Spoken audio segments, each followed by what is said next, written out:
Sebelum masuk kepada sejarah, apa sebenarnya perangkat lunak atau software itu? Komputer merupakan mesin yang memproses data menjadi informasi. Data yang diproses telah banyak berubah, yang semula hanya berupa data bilangan dan juga karakter, merambah kepada audio visual, dalam hal ini bunyi, suara, gambar, atau film.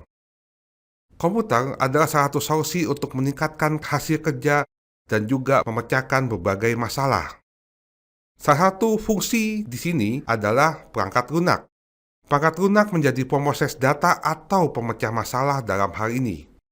Jadi, fungsi daripada perangkat lunak adalah bagaimana dia memproses data yang masuk, mulai dari data bilangan hingga kepada data audiovisual. Ini adalah berupa evolusi daripada perangkat lunak, yang dimulai daripada pionir evolusi perangkat lunak, yaitu pada tahun 1950 hingga 1960. Bentuk perangkat lunak pada awalnya adalah sambungan kabel ke antar bagian dalam sebuah komputer. Di saat itu pun, penggunaan komputer masih dilakukan secara langsung. Sebuah program hanya digunakan untuk sebuah mesin dan juga untuk tujuan tertentu. Pada era ini, perangkat lunak merupakan suatu kesatuan dengan perangkat kerasnya. Jadi bisa dikatakan, perangkat lunak ini melekat pada hardware-nya. Lanjut kepada era berikutnya yang dinamakan dengan era stabil, yaitu berkisar antara tahun 1970 hingga 1980. Pada era stabil ini, penggunaan komputer sudah banyak digunakan, tidak hanya oleh kalangan peneliti dan juga akademis saja, tapi juga oleh kalangan industri ataupun perusahaan.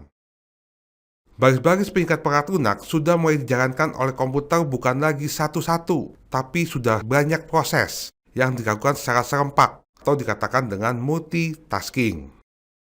Sebuah perangkat lunak mampu mencairkan banyak pengguna, multi-user, secara cepat, langsung, dan juga secara real-time. Pada era ini, mulai dikenal dengan sistem basis data yang memisahkan antara program dan juga dengan data.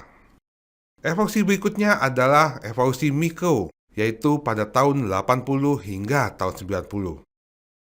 Perangkat lunak dapat dibedakan menjadi perangkat lunak sistem yang bertugas menangani internal dan juga perangkat lunak aplikasi yang digunakan secara langsung oleh penggunanya untuk keperluan tertentu. Automatisasi yang ada di dalam perangkat lunak mengarah kepada suatu jenis kecerdasan buatan. Di sini perangkat lunak pada tahun 80-90 sudah mulai mengarah kepada kecerdasan buatan, sebuah peningkatan perkembangan dari perangkat lunak itu sendiri. Kemudian di era modern, tahun 90 hingga 2000-an, bahkan beberapa evolusi ini masih terjadi hingga saat ini. Tingkat kecerdasan yang ditunjukkan oleh perangkat lunak pun mulai meningkat.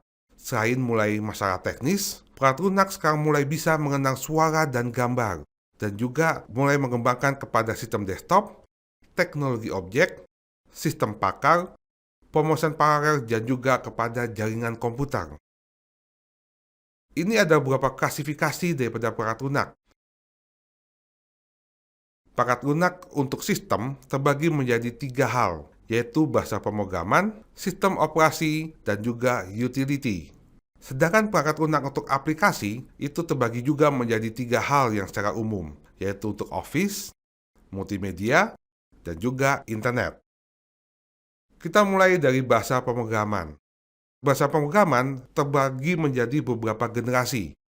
Generasi pertama menggunakan bahasa mesin dengan suatu rangkaian angka 0 dan juga 1, atau yang dikatakan dengan biner. Kemudian bahasa pemrograman untuk generasi kedua mulai menggunakan bahasa mesin atau rakitan, yang dikatakan dengan assembly.